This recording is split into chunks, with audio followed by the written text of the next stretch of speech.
Hello friend, स्वागत है आपका अपने चैनल आज क्लास में। जैसे आपको पता है बिहार बोर्ड ने अपना ऑफिशियल मॉडल पेपर इंटरनेट पर जारी कर दिया है और जो मॉडल पेपर इंटरनेट पर जारी हुआ है उसी मॉडल पेपर के आधार पर बिल्कुल ये नया मॉडल पेपर है जो बोर्ड एग्जाम 2021 के लिए काफी महत्वपूर्ण है। तो प्लीज आप लोग वीडियो को शुरू से लेकर अंत तक देखिएगा और आज की इस वीडियो में हिंदी के दूसरे नंबर मॉडल सेट को सॉल्व करेंगे जिसमें 100 ऑब्जेक्टिव प्रश्न है और ये जो 100 ऑब्जेक्टिव प्रश्न है ये बोर्ड एग्जाम 2021 के लिए काफी महत्वपूर्ण है। तो प्लीज आप लोग वीडियो को शुरू से लेकर अंत तक देखिएगा और चैनल को सब्सक्राइब नहीं किए तो चैनल को सब्सक्राइब कर लीजिएगा, साथ में बेल आइकन को ऑल पे दबा लीजिएगा ताकि जब भी क्लास हो तो आपके पास नोटिफिकेशन पहुंचता रहे। अगर हिंदी का मॉडल सेट एक नहीं देखें तो कमेंट बॉक्स में लिंक है, वहां से आप लोग देख सकते हैं। तो आइए शुरू करते हैं पहले नंबर प्रश्न से। पहला नंबर प्रश्न है कि आजकल भारतीय पहनावे बदल गए हैं, इस वाक्य में पहनावे में कौन सी संज्ञा है। काफी महत्वपूर्ण प्रश्न है। यहाँ पे आपको बताना है कि पहनावे में कौन सी संज्ञा है। तो पहनावे यहाँ पे क्या बता रहा है, तो यहाँ पे भाव को बता रहा है, इसीलिए पहनावे में कौन सी संज्ञा है तो भाववाचक संज्ञा है। इसे आपको याद रखना है, यानी यहाँ पे सी ऑप्शन क्या हो जाएगा, यहाँ पे बिल्कुल ही सही हो जाएगा। ये देखते हैं अगला प्रश्न दो नंबर प्रश्न है कि मैं आप चला जाऊंगा, इस वाक्य में आप कौन सा सर्वनाम है। काफी महत्वपूर्ण प्रश्न है कि मैं आप चला जाऊंगा, इस वाक्य में आप कौन सा सर्वनाम है तो ये निजवाचक सर्वनाम है, इसे आपको याद रखना है, यानी यहाँ पे बी ऑप्शन क्या हो जाएगा, यहाँ पे बिल्कुल ही सही हो जाएगा। ये देखते हैं अगला प्रश्न तीन नंबर प्रश्न की प्रविशेषण शब्द किसकी विशेषता बताता है। काफी महत्वपूर्ण प्रश्न है 3 नंबर की प्रविशेषण शब्द किसकी विशेषता बताता है तो ये विशेषण की विशेषता बताता है, ये आपको याद रखना है, यानी यहाँ पे सी ऑप्शन क्या हो जाएगा, यहाँ पे बिल्कुल ही सही हो जाएगा। ये देखते हैं अगला प्रश्न 4 नंबर भी प्रश्न काफी महत्वपूर्ण है कि मीरा को गंदगी से बहुत घृणा है, इस वाक्य में से किस कारक विभक्ति है। यहाँ पे आपको बताना है कि मीरा को गंदगी से बहुत घृणा है, इस वाक्य में से किस कारक की विभक्ति है तो ये आपादान है, इसे आपको याद रखना है, यानी यहाँ पे बी ऑप्शन क्या हो जाएगा, यहाँ पे बिल्कुल ही सही हो जाएगा। ये देखते हैं अगला प्रश्न 5 नंबर प्रश्न है कि भूतकाल कितने प्रकार के होते हैं। काफी महत्वपूर्ण प्रश्न है कि भूतकाल कितने प्रकार के होते हैं तो भूतकाल 6 प्रकार के होते हैं, ये आपको याद रखना है, यानी यहाँ पे डी ऑप्शन क्या हो जाएगा, यहाँ पे बिल्कुल ही सही हो जाएगा। ये देखते हैं अगला प्रश्न 6 नंबर प्रश्न है कि व्यायाम का संधि विच्छेद क्या है। इसमें आपको बताना है कि व्यायाम का संधि विच्छेद सही इसमें से क्या होगा तो बी जोड़ आयाम, यहाँ पे व्यायाम का यहाँ पे सही संधि विच्छेद होता है, यानी यहाँ पे बी ऑप्शन क्या हो जाएगा, यहाँ पे बिल्कुल ही सही हो जाएगा। काफी महत्वपूर्ण 100 ऑब्जेक्टिव प्रश्न है तो एक भी प्रश्न आप स्किप मत कीजिएगा। वीडियो को आप लोग प्लीज शुरू से लेके अंत तक देखिएगा और इस मॉडल पेपर को आप लोग 80 प्लस का टारगेट लेके सॉल्व कीजिएगा। ये देखते हैं अगला प्रश्न यहाँ पे 7 नंबर भी प्रश्न काफी महत्वपूर्ण है कि नीरव का संधि विच्छेद क्या है। काफी महत्वपूर्ण प्रश्न है कि नीरव का संधि विच्छेद क्या है, इसमें से सही इसमें क्या होगा तो निह जोड़ रव होगा, यानी यहाँ पे बी ऑप्शन क्या हो जाएगा, यहाँ पे बिल्कुल ही सही हो जाएगा। नीरव का संधि विच्छेद क्या होगा तो निह जोड़ रव होगा, इक्वल टू क्या होगा नीरव होगा, यानी यहाँ पे बी ऑप्शन क्या हो जाएगा, यहाँ पे बिल्कुल ही सही हो जाएगा। ये देखते हैं अगला प्रश्न 8 नंबर प्रश्न की आज जन्म में कौन सा समास है। काफी महत्वपूर्ण प्रश्न है कि यहाँ पे आपको बताना है कि आज जन्म में कौन सा समास है तो आज जन्म में कौन सा समास है तो अवयवी भाव समास है, ये आपको याद रखना है, यानी यहाँ पे ए ऑप्शन क्या हो जाएगा, यहाँ पे बिल्कुल ही सही हो जाएगा। आइए देखते हैं अगला प्रश्न 9 नंबर प्रश्न है कि जन्म मरण में कौन सी समास है। काफी महत्वपूर्ण प्रश्न है कि जन्म मरण में कौन सी समास है तो ये द्वंद्व है, इसे आपको याद रखना है, जिसके दोनों पद प्रधान होते हैं उसे द्वंद्व कहते हैं, यानी यहाँ पे ए ऑप्शन क्या हो जाएगा, यहाँ पे बिल्कुल ही सही हो जाएगा। ये देखते हैं अगला प्रश्न यहाँ पे 10 नंबर प्रश्न है कि निस्तेज में कौन सा उपसर्ग है। जो उपसर्ग होता है वो शब्द के आगे लगता है तो यहाँ पे आपको बताना है कि निस्तेज में कौन सा उपसर्ग है तो निस है, ये आपको याद रखना है, यानी यहाँ पे सी ऑप्शन क्या हो जाएगा, यहाँ पे बिल्कुल ही सही हो जाएगा। ये देखते हैं अगला प्रश्न 11 नंबर प्रश्न है कि बुढ़ापा में कौन सा प्रत्यय है। यहाँ पे आपको बताना है कि बुढ़ापा में कौन सा प्रत्यय है तो जो प्रत्यय होता है वो शब्द के लास्ट में लगता है और इसका पता कैसे चलता है तो उच्चारण करके यहाँ पे बताया जाता है। तो यहाँ पे जब आप उच्चारण कीजिएगा बुढ़ापा तो इसमें आपा आएगा लास्ट में, बुढ़ापा यानी आपा आ रहा है, यानी यहाँ पे सी ऑप्शन क्या हो जाएगा, यहाँ पे बिल्कुल ही सही हो जाएगा। जो बुढ़ापा शब्द है इसमें कौन सा प्रत्यय है तो आपा यहाँ पे प्रत्यय है, यानी यहाँ पे सी ऑप्शन क्या हो जाएगा, यहाँ पे बिल्कुल ही सही हो जाएगा। ये देखते हैं अगला प्रश्न यहाँ पे 12 12 नंबर प्रश्न है कि निम्नलिखित शब्दों में से कौन सा शुद्ध शब्द है। 12 नंबर में प्रश्न में बताना है आपको कि निम्न शब्दों में से कौन सा शब्द शुद्ध है। तो यहाँ पे उच्छ्वास का यहाँ पे बताना है कि कौन सा शुद्ध, यहाँ पे जो शब्द है वो शुद्ध होगा उच्छ्वास का। तो यहाँ पे देखिए बी वाला जो उच्छ्वास है ये बिल्कुल सही लिखा है, यानी यहाँ पे बी ऑप्शन क्या हो जाएगा, बिल्कुल ही सही हो जाएगा। आइए देखते हैं अगला प्रश्न 13 नंबर। 13 नंबर प्रश्न है कि निम्नलिखित शब्दों में कौन सा शब्द शुद्ध है। इसमें से आपको बताना है कि कौन सा शब्द शुद्ध है। तो यहाँ पे आपको चरमो उत्कर्ष का यहाँ पे आपको बताना है कि कौन सा शब्द शुद्ध है। तो यहाँ पे ए वाला जो लिखा हुआ है ये क्या है, यहाँ पे शुद्ध है यानी सही है, यानी यहाँ पे ए ऑप्शन क्या हो जाएगा, यहाँ पे बिल्कुल ही सही हो जाएगा। आइए देखते हैं अगला प्रश्न यहाँ पे 14 नंबर। 14 नंबर प्रश्न है कि निम्नलिखित वाक्यों में कौन सा वाक्य शुद्ध है। इसमें से आपको बताना है कि कौन सा वाक्य इसमें से शुद्ध है। ए ऑप्शन है बालक कहाँ जा रहे हैं, बी ऑप्शन है बच्चा का ना, यहाँ पे देखिए बच्चा का क्या समाचार है, सी ऑप्शन है फूलों की एक माला दीजिए, डी ऑप्शन है यहाँ पे लता 2 चिट्ठी लिखी है। तो यहाँ पे आपको बताना है कि निम्नलिखित वाक्यों में कौन सा वाक्य शुद्ध है। तो यहाँ पे सी वाला वाक्य क्या है, बिल्कुल ही सत्य है, यानी यहाँ पे सही है, फूलों की एक माला ला दीजिए, ये क्या है, बिल्कुल ही सही है, यानी यहाँ पे सी ऑप्शन क्या हो जाएगा, यहाँ पे बिल्कुल ही सही हो जाएगा। ये देखते हैं अगला प्रश्न 15 नंबर। 15 नंबर प्रश्न है कि अकल पर पत्थर पड़ना मुहावरे का सही अर्थ क्या है। काफी महत्वपूर्ण प्रश्न है कि अकल पर पत्थर पड़ना मुहावरे का सही अर्थ क्या है। तो बुद्धि भ्रष्ट होना ये होता है, यानी यहाँ पे डी ऑप्शन क्या हो जाएगा, यहाँ पे बिल्कुल ही सही हो जाएगा। ये देखते हैं अगला प्रश्न 16 नंबर। 16 नंबर प्रश्न है कि आधुनिक सभ्य समाज श्रम विभाजन को क्यों आवश्यक मानता है। काफी महत्वपूर्ण प्रश्न है कि आधुनिक सभ्य समाज श्रम विभाजन को आवश्यक क्यों मानता है। तो कार्य कुशलता के लिए, यानी यहाँ पे ए ऑप्शन क्या हो जाएगा, यहाँ पे बिल्कुल ही सही हो जाएगा। ये देखते हैं अगला प्रश्न यहाँ पे 17 नंबर। 17 नंबर प्रश्न है कि श्रम विभाजन और जाति प्रथा पाठ बाबा साहेब के किस भाषण का संपादित अंश है। यहाँ पे आपको बताना है कि श्रम विभाजन और जाति प्रथा बाबा साहेब के किस भाषण का संपादित अंश है। तो एनिहिलेशन ऑफ कास्ट का है, इसे आपको याद रखना है, यानी यहाँ पे सी ऑप्शन क्या हो जाएगा, यहाँ पे बिल्कुल ही सही हो जाएगा। काफी महत्वपूर्ण 100 ऑब्जेक्टिव प्रश्न है, तो एक भी प्रश्न आप स्किप मत कीजिएगा। वीडियो को प्लीज आप लोग शुरू से लेकर अंत तक जरूर देखिएगा। ये देखते हैं अगला प्रश्न 18 नंबर। 18 नंबर प्रश्न है कि ऐसे ही लड़के आगे चल करके गुंडे चोर डाकू बनते हैं, यह पंक्ति कहानी के किस पात्र ने कही है। काफी महत्वपूर्ण प्रश्न है, तो ये पंक्ति किसने कहा है, तो सेन साहब ने कहा है, यानी यहाँ पे सी ऑप्शन क्या हो जाएगा, यहाँ पे बिल्कुल ही सही हो जाएगा। ये देखते हैं अगला प्रश्न यहाँ पे 19 नंबर। 19 नंबर प्रश्न काफी महत्वपूर्ण है कि किसके अध्ययन क्षेत्र में भारत के कारण नवजीवन का संचार हो चुका है। तो किसके अध्ययन क्षेत्र में भारत के कारण नवजीवन का संचार हो चुका है। तो नीति कथा के कारण हो चुका है, यानी यहाँ पे बी ऑप्शन क्या हो जाएगा, यहाँ पे बिल्कुल ही सही हो जाएगा। ये देखते हैं अगला प्रश्न 20 नंबर। 20 नंबर प्रश्न है कि सहजात वृत्तियां किसे कहते हैं। काफी महत्वपूर्ण प्रश्न है कि सहजात वृत्तियां किसे कहते हैं। तो अनजान स्मृतियों को कहते हैं, यानी यहाँ पे बी ऑप्शन क्या हो जाएगा, यहाँ पे बिल्कुल ही सही हो जाएगा। ये देखते हैं अगला प्रश्न 21 नंबर। 21 नंबर प्रश्न है कि नागरी लिपि के आरंभिक लेख कहां से मिलने लगे। यहां पे आपको बताना है कि नागरी लिपि के आरंभिक लेख हमें कहां से मिले। तो ये मिले थे दक्षिण भारत से, यानी यहाँ पे सी ऑप्शन क्या हो जाएगा, यहाँ पे बिल्कुल ही सही हो जाएगा। 22 नंबर भी प्रश्न काफी महत्वपूर्ण है कि बेतमा दान पत्र किस समय का है। काफी महत्वपूर्ण प्रश्न है कि बेतमा दान पत्र किस समय का है, काफी महत्वपूर्ण प्रश्न है 22 नंबर। तो जो बेतमा दान पत्र है ये कब का है, तो ये 1020 ईस्वी का है, यानी यहाँ पे ए ऑप्शन क्या हो जाएगा, यहाँ पे बिल्कुल ही सही हो जाएगा। ये देखते हैं अगला प्रश्न 23 नंबर। 23 नंबर प्रश्न है कि बहादुर लेखक के घर से अचानक क्यों चला गया। काफी महत्वपूर्ण प्रश्न है कि बहादुर लेखक के घर से अचानक क्यों चला गया। तो स्वयं के प्रति लेखक तथा उनके घर वालों के व्यवहार में आए परिवर्तन के कारण जो बहादुर था वो लेखक का घर अचानक छोड़कर चला गया, यानी यहाँ पे सी ऑप्शन क्या हो जाएगा, यहाँ पे बिल्कुल ही सही हो जाएगा। काफी महत्वपूर्ण प्रश्न है, तो एक भी प्रश्न आप स्किप मत कीजिएगा। वीडियो को प्लीज आप लोग शुरू से लेकर अंत तक जरूर देखिएगा। आइए देखते हैं अगला प्रश्न 24 नंबर।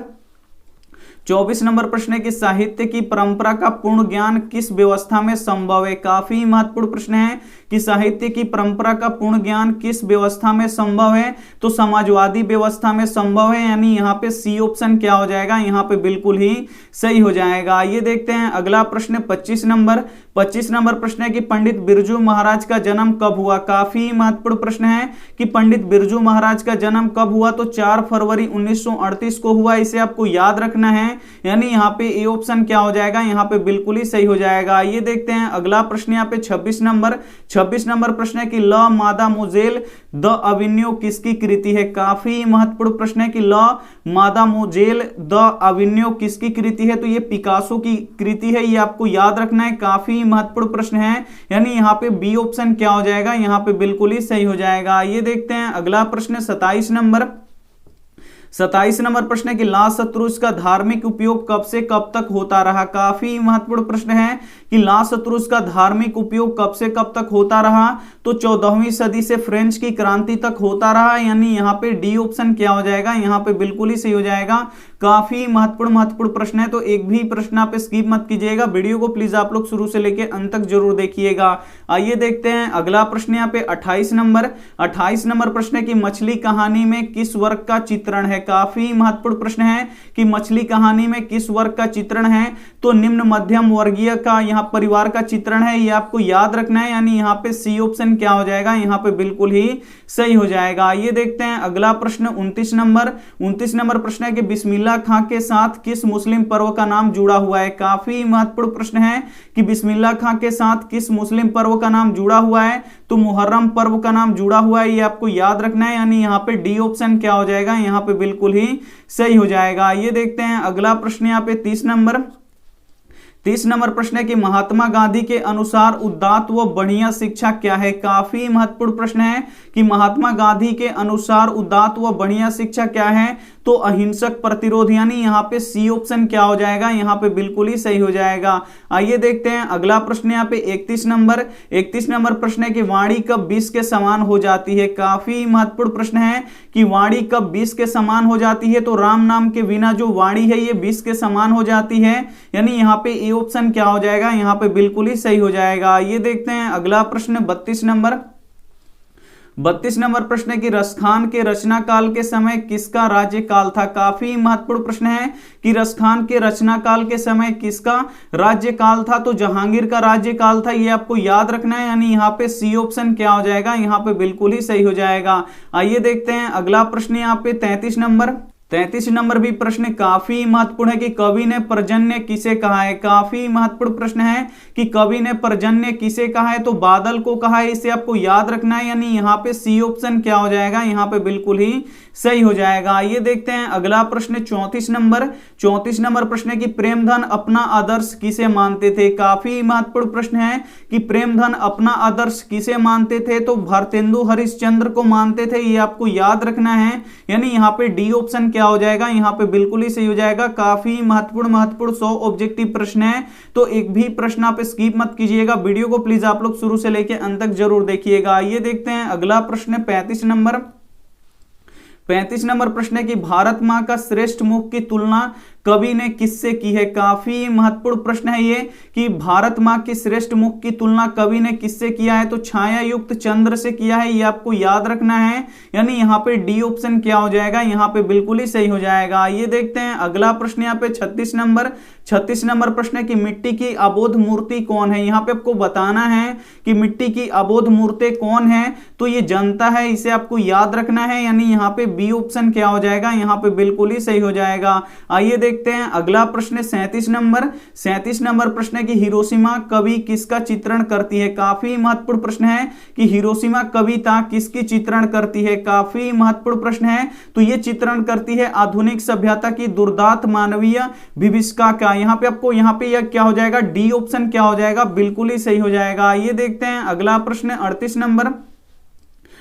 नंबर प्रश्न है कि एक वृक्ष की हत्या कविता किस काव्य संग्रह से संकलित है। यह भी काफी महत्वपूर्ण प्रश्न है कि एक वृक्ष की हत्या कविता किस काव्य संग्रह से संकलित है, तो इन दिनों से संकलित है, ये आपको याद रखना है, यानी यहाँ पे सी ऑप्शन क्या हो जाएगा, यहाँ पे बिल्कुल ही सही हो जाएगा। आइए देखते हैं अगला प्रश्न 39 नंबर प्रश्न है कि गरीब बस्तियों में क्या हुआ। काफी महत्वपूर्ण प्रश्न है कि गरीब बस्तियों में क्या हुआ, तो धमाके से देवी जागरण हुआ, यानी यहाँ पे सी ऑप्शन क्या हो जाएगा, यहाँ पे बिल्कुल ही सही हो जाएगा। ये देखते हैं अगला प्रश्न 40 नंबर प्रश्न है कि सृष्टि का विकास कथा का प्रथमाक्षर क्या है? काफी महत्वपूर्ण प्रश्न है कि यहाँ पे सृष्टि का विकास कथा का प्रथमाक्षर क्या है? काफी ही महत्वपूर्ण प्रश्न है। तो ये है यहाँ पे सफलता पर उमड़ा उत्साह, यानी यहाँ पे डी ऑप्शन क्या हो जाएगा? यहाँ पे बिल्कुल ही सही हो जाएगा। ये देखते हैं अगला प्रश्न 41 नंबर प्रश्न है कि लौट कर आऊंगा फिर कविता किस कवि द्वारा भाषांतरित की गई है? काफी महत्वपूर्ण प्रश्न है कि लौट कर आऊंगा फिर कविता किस कवि द्वारा भाषांतरित किया गया है? काफी महत्वपूर्ण प्रश्न है 41 नंबर।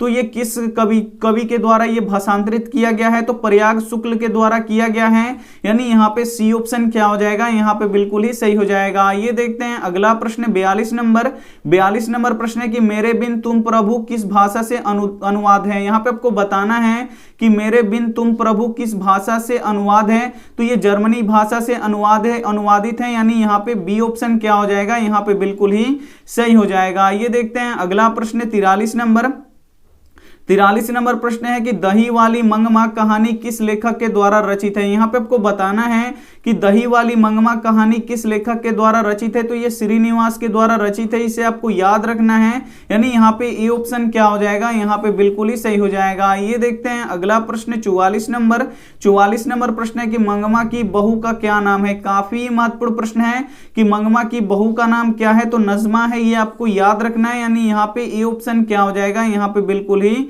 सही हो जाएगा। ये देखते हैं अगला प्रश्न 45 नंबर प्रश्न है कि ढहते विश्वास कहानी किस लेखक द्वारा अनुदित है? काफी महत्वपूर्ण प्रश्न है कि ढहते विश्वास कहानी किस लेखक के द्वारा अनुदित है? तो ये राजेंद्र प्रसाद मिश्र के द्वारा अनुदित है, यानी यहाँ पे ए ऑप्शन क्या हो जाएगा? यहाँ पे बिल्कुल ही सही हो जाएगा। आइए देखते हैं अगला प्रश्न 46 नंबर प्रश्न है कि मां कहानी किस लेखक द्वारा रचित है? काफी महत्वपूर्ण प्रश्न है कि जो मां कहानी है ये किस लेखक द्वारा रचित है? तो ये ईश्वर पेटलीकर के द्वारा रचित है, यानी यहाँ पे सी ऑप्शन क्या हो जाएगा? यहाँ पे बिल्कुल ही सही हो जाएगा। आइए देखते हैं अगला प्रश्न 47 नंबर प्रश्न है कि मंगू की मां की कितने संतानें थी? काफी महत्वपूर्ण प्रश्न है कि मंगू की मां की कितनी संतानें थी? तो 4 संतानें थी, ये आपको याद रखना है, यानी यहाँ पे सी ऑप्शन क्या हो जाएगा? यहाँ पे बिल्कुल ही सही हो जाएगा। ये देखते हैं अगला प्रश्न 48 नंबर प्रश्न है कि नगर कहानी किस भाषा से अनुदित है? काफी महत्वपूर्ण प्रश्न है कि नगर कहानी किस भाषा से अनुदित है? तो ये तमिल भाषा से अनुदित है, ये आपको याद रखना है, यानी यहाँ पे बी ऑप्शन क्या हो जाएगा? यहाँ पे बिल्कुल ही सही हो जाएगा। ये देखते हैं अगला प्रश्न 49 नंबर प्रश्न है कि पपाती की उम्र क्या थी? काफी महत्वपूर्ण प्रश्न है कि पपाती की उम्र क्या थी? तो 12 वर्ष थी, इसे आपको याद रखना है, यानी यहाँ पे सी ऑप्शन क्या हो जाएगा? यहाँ पे बिल्कुल ही सही हो जाएगा। आइए देखते हैं अगला प्रश्न 50 नंबर प्रश्न है कि धरती कब तक घूमेगी कहानी किस लेखक द्वारा अनुदित है? तो ये सावर दहिया द्वारा अनुदित है, ये आपको याद रखना है, यानी यहाँ पे बी ऑप्शन क्या हो जाएगा? यहाँ पे बिल्कुल ही सही हो जाएगा। काफी महत्वपूर्ण प्रश्न है, तो एक भी प्रश्न आप स्किप मत कीजिएगा, वीडियो को प्लीज आप लोग शुरू से लेकर अंत तक जरूर देखिएगा। आइए देखते हैं अगला प्रश्न यहाँ पे 51 नंबर प्रश्न है कि नागरी लिपि शीर्षक पाठ साहित्य की कौन सी विधा है? काफी महत्वपूर्ण प्रश्न है कि नागरी लिपि शीर्षक पाठ साहित्य की कौन सी विधा है? तो ये निबंध है, ये आपको याद रखना है, यानी यहाँ पे बी ऑप्शन क्या हो जाएगा? यहाँ पे बिल्कुल ही सही हो जाएगा। ये देखते हैं अगला प्रश्न 52 नंबर प्रश्न है कि स्वदेशी शीर्षक पाठ के रचनाकार हैं। यहाँ पे आपको बताना है कि स्वदेशी शीर्षक पाठ के रचनाकार कौन है? तो ये प्रेमघन है, इसे आपको याद रखना है, यानी यहाँ पे डी ऑप्शन क्या हो जाएगा? यहाँ पे बिल्कुल ही सही हो जाएगा। ये देखते हैं अगला प्रश्न यहाँ पे 53 नंबर भी प्रश्न काफी महत्वपूर्ण है कि रेनर मारिया रिल्के किस भाषा के कवि हैं? काफी महत्वपूर्ण प्रश्न है कि रेनर मारिया रिल्के किस भाषा के कवि हैं? तो ये जर्मन भाषा के कवि हैं, ये आपको याद रखना है, यानी यहाँ पे ए ऑप्शन क्या हो जाएगा? यहाँ पे बिल्कुल ही सही हो जाएगा। ये देखते हैं अगला प्रश्न 54 नंबर प्रश्न है कि जीत जीत में निरखत हो पाठ साहित्य की विधा है। काफी महत्वपूर्ण प्रश्न है कि जीत जीत में निरखत हो पाठ साहित्य की कौन सी विधा है? तो ये साक्षात्कार है, यानी यहाँ पे सी ऑप्शन क्या हो जाएगा? यहाँ पे बिल्कुल ही सही हो जाएगा। आइए देखते हैं अगला प्रश्न 55 नंबर प्रश्न है कि शंभू महाराज बिरजू महाराज के कौन थे? काफी महत्वपूर्ण प्रश्न है कि जो शंभू महाराज थे वो बिरजू महाराज के कौन थे? तो चाचा जी थे, यानी यहाँ पे सी ऑप्शन क्या हो जाएगा? यहाँ पे बिल्कुल ही सही हो जाएगा। काफी महत्वपूर्ण 100 ऑब्जेक्टिव प्रश्न है, तो एक भी प्रश्न आप स्किप मत कीजिएगा, वीडियो को प्लीज आप लोग शुरू से लेकर अंत तक जरूर देखिएगा। ये देखते हैं अगला प्रश्न यहाँ पे 56 56 नंबर प्रश्न है कि कुमार गंधर्व क्या है। काफी महत्वपूर्ण प्रश्न है कि कुमार गंधर्व क्या है, तो ये एक शास्त्रीय गायक है, यानी यहाँ पे सी ऑप्शन क्या हो जाएगा, यहाँ पे बिल्कुल ही सही हो जाएगा। ये देखते हैं अगला प्रश्न 57 नंबर प्रश्न है कि रोन नदी के किनारे बसे शहर का नाम है। काफी महत्वपूर्ण प्रश्न है कि रोन नदी के किनारे बसे शहर का नाम क्या है, तो अविन्यो है, इसे आपको याद रखना है, यानी यहाँ पे सी ऑप्शन क्या हो जाएगा, यहाँ पे बिल्कुल ही सही हो जाएगा। आइए देखते हैं अगला प्रश्न 58 नंबर प्रश्न है कि दिनकर को ज्ञानपीठ पुरस्कार किस रचना पर मिला। यह भी काफी महत्वपूर्ण प्रश्न है कि दिनकर को ज्ञानपीठ पुरस्कार किस रचना पर मिला, तो उर्वशी के रचना पर मिला, ये आपको याद रखना है। काफी महत्वपूर्ण प्रश्न है, यानी यहाँ पे डी ऑप्शन क्या हो जाएगा, यहाँ पे बिल्कुल ही सही हो जाएगा। ये देखते हैं अगला प्रश्न 59 नंबर प्रश्न है कि प्रत्येक वर्ष अभिनयों में कैसा समारोह आयोजित होता है। काफी महत्वपूर्ण प्रश्न है कि प्रत्येक वर्ष अभिनयों में कैसा समारोह आयोजित होता है, तो रंग समारोह आयोजित होता है, ये आपको याद रखना है, यानी यहाँ पे ए ऑप्शन क्या हो जाएगा, यहाँ पे बिल्कुल ही सही हो जाएगा। ये देखते हैं अगला प्रश्न 60 नंबर प्रश्न है कि यहाँ पे देखिए विनोद कुमार शुक्ल किस कृषि विश्वविद्यालय में एसोसिएट प्रोफेसर थे। काफी महत्वपूर्ण प्रश्न है कि विनोद कुमार शुक्ल किस कृषि विश्वविद्यालय में एसोसिएट प्रोफेसर थे, तो ये इंदिरा गांधी जो विश्वविद्यालय था, कृषि विश्वविद्यालय, उसमें एसोसिएट प्रोफेसर थे, यानी यहाँ पे सी ऑप्शन क्या हो जाएगा, यहाँ पे बिल्कुल ही सही हो जाएगा। ये देखते हैं अगला प्रश्न 61 नंबर प्रश्न है कि मछली के लिए मसाला कौन पीस रही थी। काफी महत्वपूर्ण प्रश्न है कि मछली के लिए मसाला कौन पीस रही थी, तो मां पीस रही थी, इसे आपको याद रखना है, यानी यहाँ पे डी ऑप्शन क्या हो जाएगा, यहाँ पे बिल्कुल ही सही हो जाएगा। काफी महत्वपूर्ण प्रश्न है, तो एक भी प्रश्न आप स्किप मत कीजिएगा। वीडियो को प्लीज आप लोग शुरू से लेकर अंत तक जरूर देखिएगा और लास्ट में आप हमें कॉमेंट करके बताइएगा कि आपका 100 में से कितना सही हुआ। आप लोगों को यहाँ पे टारगेट 80 प्लस का यहाँ पे रखना है। आइए देखते हैं अगला प्रश्न यहाँ पे 62 नंबर प्रश्न है कि बिस्मिल्लाह खां के बचपन का क्या नाम था। यहाँ पे आपको बताना है कि बिस्मिल्लाह खां के बचपन का नाम था, क्या नाम था, तो कमरुद्दीन था, ये आपको याद रखना है, यानी यहाँ पे डी ऑप्शन क्या हो जाएगा, यहाँ पे बिल्कुल ही सही हो जाएगा। आइए देखते हैं अगला प्रश्न 63 नंबर प्रश्न है कि सुजान रस खान किसकी रचना है। काफी महत्वपूर्ण प्रश्न है कि सुजान रस खान किसकी रचना है, तो ये रस खान की रचना है, इसे आपको याद रखना है, यानी यहाँ पे बी ऑप्शन क्या हो जाएगा, यहाँ पे बिल्कुल ही सही हो जाएगा। आइए देखते हैं अगला प्रश्न यहाँ पे 64 नंबर प्रश्न है कि बिस्मिल्लाह खां की शहनाई के साथ किस मुस्लिम पर्व का नाम जुड़ा हुआ है, तो ये मुहर्रम जुड़ा हुआ है, यानी यहाँ पे सी ऑप्शन क्या हो जाएगा, यहाँ पे बिल्कुल ही सही हो जाएगा। ये देखते हैं अगला प्रश्न 65 नंबर प्रश्न है कि काशी किसकी पाठशाला है। काफी महत्वपूर्ण प्रश्न है कि काशी किसकी पाठशाला है, तो जो काशी है ये संस्कृति की पाठशाला है, ये आपको याद रखना है, यानी यहाँ पे ये ऑप्शन क्या हो जाएगा, यहाँ पे बिल्कुल ही सही हो जाएगा। ये देखते हैं अगला प्रश्न 66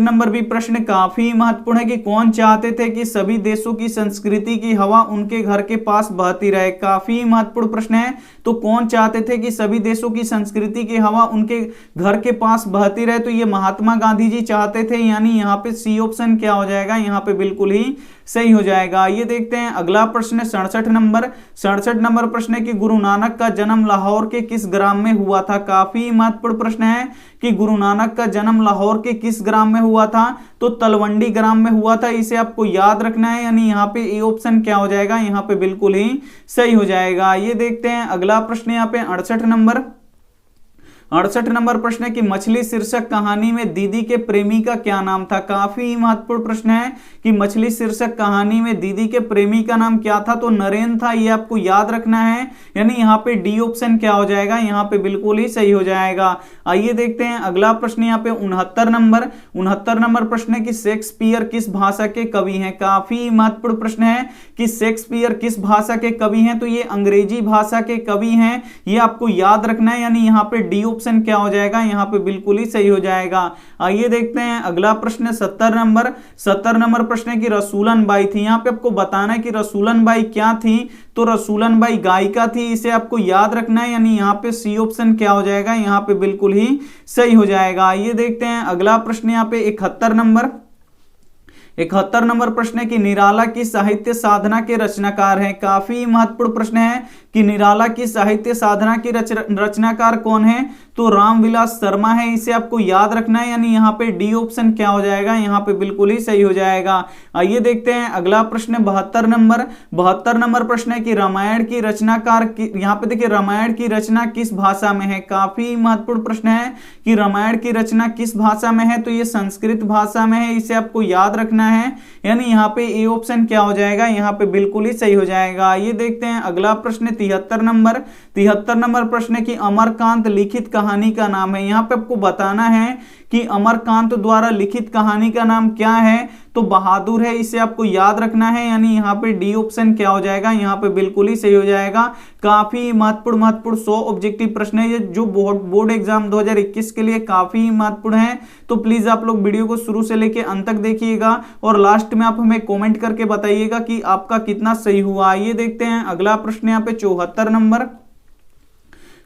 नंबर प्रश्न है कि बहादुर का बाप कहां मारा गया था। काफी महत्वपूर्ण प्रश्न है कि बहादुर का बाप कहां मारा गया था, तो युद्ध में मारा गया था। इसे आपको याद रखना है, यानी यहाँ पे ए ऑप्शन क्या हो जाएगा, यहाँ पे बिल्कुल ही सही हो जाएगा।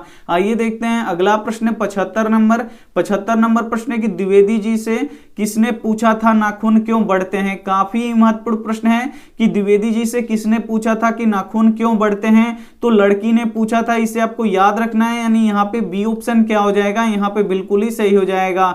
आइए देखते हैं अगला प्रश्न 76 नंबर प्रश्न है कि बहादुर से मार खाकर भैंस भागी भागी पास चली आई। यहाँ पे आपको बताना है कि बहादुर से मार खाकर भैंस भागी भागी किसके पास चली आई, तो माँ के पास चली आई, यानी यहाँ पे बी ऑप्शन क्या हो जाएगा, यहाँ पे बिल्कुल ही सही हो जाएगा। आइए देखते हैं अगला प्रश्न 77 नंबर प्रश्न है कि निबंध के लेखक हैं। इसमें से आपको बताना है कि निबंध के लेखक कौन है, तो निबंध के लेखक गुणाकर मूल्य हैं। इसे आपको याद रखना है, यानी यहाँ पे ए ऑप्शन क्या हो जाएगा, यहाँ पे बिल्कुल ही सही हो जाएगा। ये देखते हैं अगला प्रश्न यहाँ पे 78 नंबर प्रश्न है कि तार सप्तक के संपादक थे प्रयोगवादी कवि। तो कौन प्रयोगवादी कवि थे, तो ये अज्ञेय थे। इसे आपको याद रखना है, यानी यहाँ पे डी ऑप्शन क्या हो जाएगा, यहाँ पे बिल्कुल ही सही हो जाएगा। आइए देखते हैं अगला प्रश्न 79 नंबर है कि हिरोशिमा किस देश में है। काफी महत्वपूर्ण प्रश्न है कि हिरोशिमा किस देश में है, तो जो हिरोशिमा है ये किस देश में है, ये जापान देश में है। इसे आपको याद रखना है, यानी यहाँ पे सी ऑप्शन क्या हो जाएगा, यहाँ पे बिल्कुल ही सही हो जाएगा। काफी महत्वपूर्ण प्रश्न है, तो एक भी प्रश्न आप स्किप मत कीजिएगा। वीडियो को प्लीज आप लोग शुरू से लेकर अंत तक जरूर देखिएगा। ये देखते हैं अगला प्रश्न 80 नंबर प्रश्न है कि दूर से ही ललकारता कौन, मैं जवाब देता दोस्त, पंक्ति किस पाठ से। काफी महत्वपूर्ण प्रश्न है कि दूर से ही ललकारता कौन, मैं जवाब देता दोस्त, पंक्ति किस पाठ से है, तो ये एक वृक्ष की हत्या पाठ से। इसको आपको याद रखना है, काफी महत्वपूर्ण है, यानी यहाँ पे ए ऑप्शन क्या हो जाएगा, यहाँ पे बिल्कुल ही सही हो जाएगा। ये देखते हैं अगला प्रश्न 81 नंबर प्रश्न कि लौट कर आऊंगा फिर पाठ के कवि कहाँ लौटने की बात कहते हैं। काफी महत्वपूर्ण प्रश्न है कि लौट कर आऊंगा फिर पाठ के कवि कहाँ लौटने की बात करते हैं, तो बंगाल में लौटने की बात करते हैं। ये आपको याद रखना है, यानी यहाँ पे डी ऑप्शन क्या हो जाएगा, यहाँ पे बिल्कुल ही सही हो जाएगा। ये देखते हैं अगला प्रश्न 82 नंबर प्रश्न है कि आदर्श समाज स्वतंत्रता समानता भ्रांतित्व पर आधारित होगा, किसने कहा। काफी महत्वपूर्ण प्रश्न है 82 नंबर की आदर्श समाज समानता, यहाँ पे देखिए स्वतंत्रता समानता भ्रांतित्व पर आधारित होगा, किसने कहा था, तो भीमराव अंबेडकर ने कहा था, यानी यहाँ पे बी ऑप्शन क्या हो जाएगा, यहाँ पे बिल्कुल ही सही हो जाएगा। आइए देखते हैं अगला प्रश्न यहाँ पे 83 नंबर प्रश्न है कि सीमा रजनी आलो शेफाली आरती 5 बहनें किसकी थी। काफी महत्वपूर्ण प्रश्न है कि सीमा रजनी आलो शेफाली आरती 5 बहनें किसकी थी, तो ये खोखा की बहनें थी। इसे आपको याद रखना है, यानी यहाँ पे बी ऑप्शन क्या हो जाएगा, यहाँ पे बिल्कुल ही सही हो जाएगा। ये देखते हैं अगला प्रश्न 84 नंबर प्रश्न है कि प्लेटो और कांट थे महान। यहाँ पे आपको बताना है कि प्लेटो और कांट क्या महान थे, तो ये महान दार्शनिक थे। इसे आपको याद रखना है, यानी यहाँ पे बी ऑप्शन क्या हो जाएगा, यहाँ पे बिल्कुल ही सही हो जाएगा। ये देखते हैं अगला प्रश्न 85 85 नंबर प्रश्न है कि तमिल, मलयालम, तेलुगु, कन्नड़ भाषाएं हैं। काफी महत्वपूर्ण प्रश्न है कि तमिल, मलयालम, तेलुगु, कन्नड़ भाषाएं हैं, तो ये कहाँ की भाषाएं हैं? तो ये दक्षिण भारत की भाषाएं हैं। इसे आपको याद रखना है, यानी यहाँ पे डी ऑप्शन क्या हो जाएगा? यहाँ पे बिल्कुल ही सही हो जाएगा। आइए देखते हैं अगला प्रश्न 86 नंबर प्रश्न है कि मो असु विहीन लय सो बरसो कौन कहते हैं? काफी महत्वपूर्ण प्रश्न है कि मो असु विहीन लय बरसो कौन कहते हैं? तो ये गुरु नानक कहते हैं। इसे आपको याद रखना है, यानी यहाँ पे बी ऑप्शन क्या हो जाएगा? यहाँ पे बिल्कुल ही सही हो जाएगा। आइए देखते हैं अगला प्रश्न 87 नंबर प्रश्न है कि क्यों रे राक्षसनी इस छोटे से बच्चे को क्यों पीट रही है? किसने कहा? काफी महत्वपूर्ण प्रश्न है कि क्यों रे राक्षसनी इस छोटे से बच्चे को क्यों पीट रही है, किसने कहा था? तो ये मंगमा ने कहा था। इसे आपको याद रखना है, यानी यहाँ पे ए ऑप्शन क्या हो जाएगा? यहाँ पे बिल्कुल ही सही हो जाएगा। आइए देखते हैं अगला प्रश्न 88 नंबर प्रश्न है कि लक्ष्मी का पति कौन था? काफी महत्वपूर्ण प्रश्न है कि लक्ष्मी का पति कौन था? तो लक्ष्मी का पति लक्ष्मण था। इसे आपको याद रखना है, यानी यहाँ पे ए ऑप्शन क्या हो जाएगा? यहाँ पे बिल्कुल ही सही हो जाएगा। आइए देखते हैं अगला प्रश्न यहाँ पे 89 नंबर प्रश्न है कि ईश्वर पेटलीकर किस भाषा के कथाकार हैं? काफी महत्वपूर्ण प्रश्न है 89 नंबर कि ईश्वर पेटलीकर किस भाषा के कथाकार हैं? तो ये गुजराती भाषा के कथाकार हैं। इसे आपको याद रखना है, यानी यहाँ पे सी ऑप्शन क्या हो जाएगा? यहाँ पे बिल्कुल ही सही हो जाएगा। आइए देखते हैं अगला प्रश्न 90 नंबर प्रश्न है कि एस रंगराजन वास्तविक नाम है। यहाँ पे आपको बताना है कि एस रंगराजन का वास्तविक नाम क्या है? तो एस रंगराजन का वास्तविक नाम सुजाता है। इसे आपको याद रखना है, यानी यहाँ पे बी ऑप्शन क्या हो जाएगा? यहाँ पे बिल्कुल ही सही हो जाएगा। काफी महत्वपूर्ण प्रश्न है, तो एक भी प्रश्न आप स्किप मत कीजिएगा। वीडियो को प्लीज आप लोग शुरू से लेकर अंत तक जरूर देखिएगा। ये देखते हैं अगला प्रश्न 91 नंबर प्रश्न है कि I want that girl admit now किसने कहा? काफी महत्वपूर्ण प्रश्न है 91 नंबर कि आई वांट दैट गर्ल यहाँ पे एडमिट नाउ किसने कहा है? तो ये बड़े डॉक्टर ने कहा, यानी यहाँ पे बी ऑप्शन क्या हो जाएगा? यहाँ पे बिल्कुल ही सही हो जाएगा। आइए देखते हैं अगला प्रश्न यहाँ पे 92 नंबर प्रश्न है कि नगर शीर्षक कहानी के लेखक कौन है? काफी महत्वपूर्ण प्रश्न है कि नगर शीर्षक कहानी के लेखक कौन है? तो नगर शीर्षक कहानी के लेखक सुजाता है। इसे आपको याद रखना है, यानी यहाँ पे ए ऑप्शन क्या हो जाएगा? यहाँ पे बिल्कुल ही सही हो जाएगा। आइए देखते हैं अगला प्रश्न यहाँ पे 93 नंबर प्रश्न है 3 बेटे 2 वक्त की रोटी एक माँ किस कहानी की पंक्ति है? काफी महत्वपूर्ण प्रश्न है कि 3 बेटे 2 वक्त की रोटी एक माँ किस कहानी की पंक्ति है? काफी महत्वपूर्ण प्रश्न है 93 नंबर। तो ये धरती कब तक घूमेगी कहानी की पंक्ति है, यानी यहाँ पे डी ऑप्शन क्या हो जाएगा? यहाँ पे बिल्कुल ही सही हो जाएगा। आइए देखते हैं अगला प्रश्न 94 नंबर प्रश्न है कि यहाँ पे देखिए नजमा मंगमा की कौन थी? काफी महत्वपूर्ण प्रश्न है कि जो नजमा थी ये मंगमा की कौन थी? तो बहू थी। इसे आपको याद रखना है, यानी यहाँ पे सी ऑप्शन क्या हो जाएगा? यहाँ पे बिल्कुल ही सही हो जाएगा। आइए देखते हैं अगला प्रश्न 95 नंबर प्रश्न है कि निम्नलिखित में से कौन शुद्ध शब्द है? इसमें से आपको बताना है कि देवनागरी का कौन इसमें से शुद्ध है, कौन सा देवनागरी यहाँ पे सही से लिखा गया है? तो यहाँ पे ए वाला जो है देवनागरी जो लिखा गया है ये बिल्कुल ही सही लिखा गया है, यानी यहाँ पे ए ऑप्शन क्या हो जाएगा? यहाँ पे बिल्कुल ही सही हो जाएगा। ये देखते हैं अगला प्रश्न यहाँ पे 96 नंबर प्रश्न है कि हलकारे का अर्थ होता है। काफी महत्वपूर्ण प्रश्न है कि हलकारे का क्या अर्थ होता है? तो संदेश वाहक होता है। इसे आपको याद रखना है, यानी यहाँ पे बी ऑप्शन क्या हो जाएगा? यहाँ पे बिल्कुल ही सही हो जाएगा। ये देखते हैं अगला प्रश्न 97 नंबर प्रश्न है कि संधि का भेद नहीं है। इसमें से आपको बताना है कि संधि का भेद कौन नहीं है। तो संधि के 3 भेद होते हैं। पहला होता है स्वर संधि, दूसरा होता है व्यंजन संधि और तीसरा होता है विसर्ग संधि। लेकिन यहाँ पे संज्ञा संधि नहीं होता है, इसलिए ये यहाँ पे ये संधि का भेद नहीं है, यानी यहाँ पे डी ऑप्शन क्या हो जाएगा? बिल्कुल ही सही हो जाएगा। ये देखते हैं अगला प्रश्न 98 नंबर प्रश्न है कि ई वर्ण है। यहाँ पे आपको बताना है कि ई जो बड़ा ई है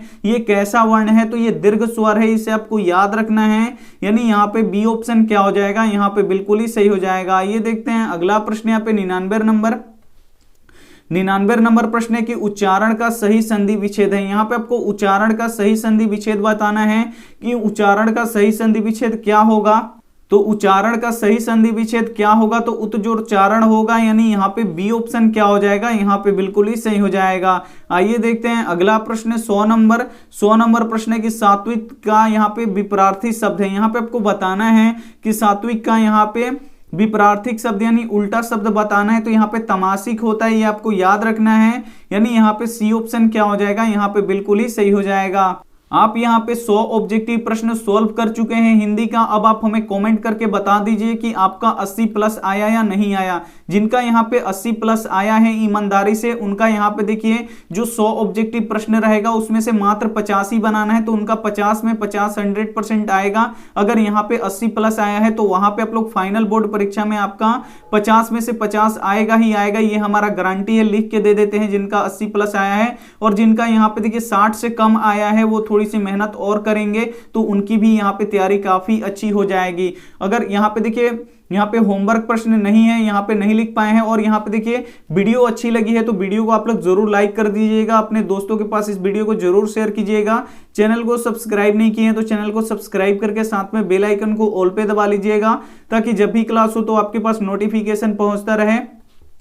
थैंक यू फॉर वॉचिंग। मिलते हैं अगले वीडियो में 8 बजे वाली क्लास में। तब तक अपना ध्यान रखिए, मन लगा के पढ़ाई कीजिए। Take care and bye.